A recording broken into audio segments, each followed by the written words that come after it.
Students welcome. आप लोगों के लिए एक वैकेंसी रिलीज हुई है और ये वैकेंसी जो है पंजाब की तरफ से आई है जूनियर इंजीनियर की पोस्ट के लिए सिविल इलेक्ट्रिकल मैकेनिकल में। इसकी थोड़ी सी डिटेल्स जानते हैं कि क्या वैकेंसी है, आप इसमें क्या एग्जाम पैटर्न रहने वाला है, कितनी वैकेंसीज हैं, कैसे क्या क्या चीज़ें हैं, ताकि आप पंजाब की इस वैकेंसी का पूरा लाभ उठा सकें। सर थोड़ा सा बच्चों को पंजाब की इस वैकेंसी के लिए। जी बिल्कुल सर। तो सब तो पहला मैं हिंदी में करूँ डिस्क्राइब या नहीं पंजाबी सर, में? पंजाबी। पंजाबी में। तो सब तो पहला तो देखो कि ਜਿਹੜਾ कि एडवर्टीजमेंट नंबर है 7/2026, ठीक है। यानी कि 7/2026 के अंदर वैकेंसीज आई हैं, जिसमें ऑनलाइन एप्लीकेशन जो स्टार्ट हुए हैं वो 13 मार्च से इसके स्टार्ट हो चुके हैं। 13 ਮਾਰਚ ਤੋਂ ਸਟਾਰਟ ਹੋਏ ਨੇ ਤੇ ਲਾਸਟ ਜਿਹੜਾ ਹੈ ਉਹ 6 ਅਪ੍ਰੈਲ ਦੀ ਆਖਰੀ ਮਿਤੀ ਰੱਖੀ ਗਈ ਹੈ। ਉਸ ਤੋਂ ਬਾਅਦ ਆਪਾਂ ਗੱਲ ਕਰਦੇ ਹਾਂ ਤਾਂ ਇਹਦੇ ਵਿੱਚ ਕਿਸੇ ਵੀ ਤਰੀਕੇ ਦੇ ਨਾਲ ਜੋ ਵੈਕੈਂਸੀ ਦੇ ਵਿੱਚ ਕੰਪਲੀਟ ਜੋ ਨੰਬਰ ਆਫ ਪੋਸਟ ਹੈ ਉਹ ਨਹੀਂ ਦੱਸੀ ਗਈ ਹੈ।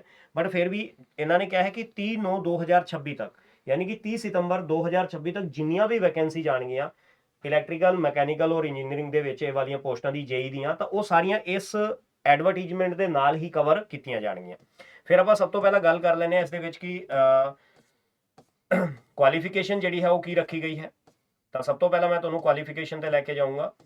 ਤਾਂ ਸਭ ਤੋਂ ਪਹਿਲਾਂ ਕੁਆਲੀਫਿਕੇਸ਼ਨ ਦੇ ਵਿੱਚ 10ਵੀਂ ਦੇ ਵਿੱਚ ਮੈਂਡੇਟਰੀ ਹੈ ਕਿ ਤੁਹਾਡਾ ਪੰਜਾਬੀ ਜਿਹੜਾ ਹੈ ਉਹ ਐਜ ਏ ਸਬਜੈਕਟ ਕੁਆਲੀਫਾਈ ਹੋਣਾ ਚਾਹੀਦਾ ਹੈ। ਅਗਰ ਤੁਸੀਂ 10ਵੀਂ ਦੇ ਵਿੱਚ Punjabi as a subject qualify ਨਹੀਂ ਕੀਤਾ ਤਾਂ ਐਡੀਸ਼ਨਲ ਅਗਰ ਉਸ ਤੋਂ ਬਾਅਦ ਵੀ ਕੀਤਾ ਤਾਂ ਵੀ ਚੱਲ ਜੂਗਾ, बट 10ਵੀਂ पद्धर ਤੇ थोड़ा पंजाबी क्वालिफाई होना जरूरी है। सर मैं एक चीज़ और भी थोड़ा सा जी क्लियर करना चाहता हूँ कि अगर कोई स्टूडेंट दूसरी स्टेट से भी बिलोंग करता है, डोमिसाइल पंजाब का नहीं है, तो भी आप एलिजिबल है, बिल्कुल लेकिन 10th में आपको पंजाबी आपके 10th मार्कशीट में होनी होनी चाहिए। चाहिए। अगर 10वीं में है तो भी ठीक है, अगर उसके बाद भी कभी आपने किया हम्म, एडिशनल बोलते हैं हम्म, उसको, तो भी वो चल जाएगी। तो चल जाएगी। ठीक है।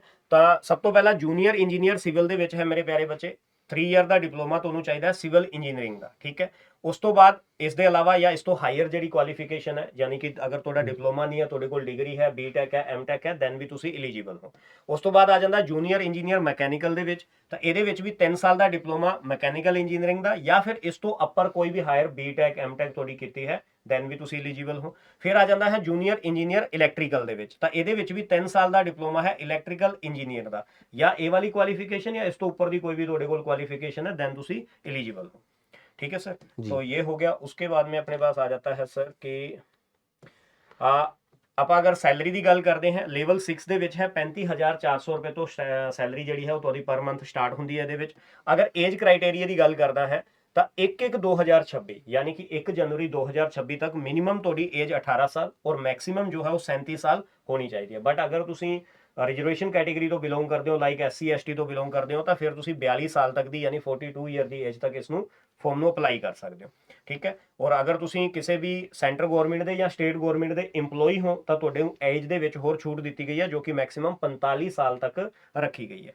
ਇਸ ਤੋਂ ਬਾਅਦ ਗੱਲ ਆ ਜਾਂਦੀ ਹੈ ਕਿ ਇਸ ਦੇ ਵਿੱਚ ਸਰ एग्जाम पैटर्न या वो किस तरीके ਦੇ ਨਾਲ रहेगा। अगर फीस की गल करते हैं फॉर्म फीस की, तो ऑल अदर कैटेगरी ਦੇ ਵਿੱਚ फीस है 1500 रुपए है।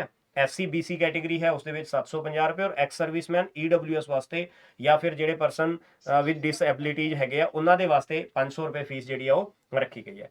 सिलेक्शन प्रोसेस जो है इसके अंदर sir multiple choice question paper होगा और मेरिट के आधार पे जो पेपर होगा उसके आधार पे इनमें क्या है कि इनकी जो कट ऑफ है वो क्लियर होगी, यानी इसमें कोई टाइपिंग वगैरह नहीं होती है, डायरेक्टली इसमें एक एग्जाम होगा, सिंगल एग्जाम है। और सबसे मेन बात यह है कि सर इसमें ना इन्होंने यहाँ क्लियर किया हुआ है कि भाई 30/9/2026 यानी 30 सितंबर 2026 तक जितनी भी जेई की इन ब्रांच में वैकेंसी जाएंगी, जिस भी डिपार्टमेंट से रिक्रूटमेंट आएगी वो इसी एडवर्टीजमेंट से फिल होगी, इसके अलावा कोई नया एडवर्टीजमेंट नहीं नहीं आएगा। होगा। जी तो इसमें इसमें एक चीज़ ये भी वैकेंसीज का जो सर जैसे नहीं बताएं, तो आगे कोई नया नोटिफिकेशन ये जारी करते हैं, इसमें नहीं वैकेंसीज नहीं सर, बताते हैं। इन्होंने यही यही बताया ना कि 30/9/2026 तक जितने भी डिपार्टमेंट से हम्म, इन तीनों वैकेंसीज के लिए रिक्रूटमेंट आएगी तो वो हम इससे ही फिल करेंगे। जैसे फॉर एग्जांपल अभी मान लो 500 वैकेंसीज के लिए रिक्रूटमेंट आई तो इन्होंने 500 फिल कर दिए। उसके बाद मान लो किसी और डिपार्टमेंट में बोला कि हमें 100% और चाहिए, तो फिर उसके नीचे नंबर वाले हैं उनको ही डायरेक्टली इसके अंदर बुलाया जाएगा काउंसलिंग के अंदर। तो मतलब मेनली इन 3 पोस्टों के लिए यही वैकेंसी जो है यही 30 सितंबर 2026 तक कंटिन्यू चलेगी। ओके। और सर इसमें एक एग्ज़ाम का पैटर्न भी इन्होंने नीचे दिया हुआ है, जी जी जी जी। तो वो एग्ज़ाम का पैटर्न भी इनको बता देते हैं। बिल्कुल बिल्कुल बिल्कुल सर। तो इसमें सर आपका सब्जेक्ट भी है थोड़ा सा। जी जी जी बिल्कुल। नीचे जाते हैं थोड़ा सा। इसमें सर वैसे क्लियर नहीं किया इन्होंने, डायरेक्ट बताया हुआ है कि भाई अच्छा, इसमें एमसीक्यू लाइंस में ही बेस हो लिखा गया। हुआ है, हाँ, एमसीक्यू एमसीक्यू में। बेस होगा वो मैंने बता दिया बच्चों को।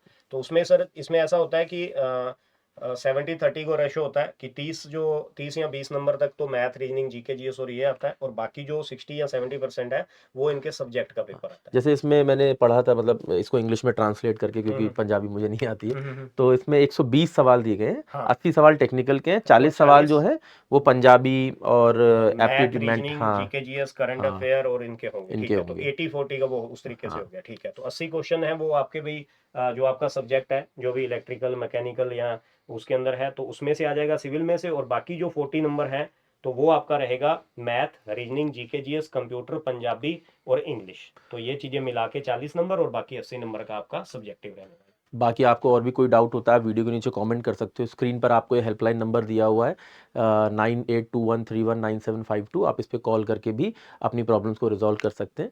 ठीक है, तो जो पंजाब जेई का पेपर है, हमने पहले भी बच्चों को पंजाब के पढ़ाया है, और विनय भाटिया और बहुत से ऐसे स्टूडेंट्स हैं जो भी पंजाब के अलग अलग डिपार्टमेंट्स में काम कर रहे हैं एज अ जूनियर इंजीनियर। ठीक है, तो आप भी आगे चलकर अगर पंजाब में जूनियर इंजीनियर की पोस्ट के लिए आप अपनी जगह बनाना चाहते हैं तो आप तैयारी कर सकते हैं, टेक्स्ट बुक पे कर सकते हैं। आपको इंजीनियरिंग रिलेटेड जितना भी कंटेंट है इस एग्जाम के लिए वो मिल जाएगा, क्लासेस मिल जाएंगी, टेस्ट सीरीज मिल जाएंगी, so that you prepare well and get selected. Thank you.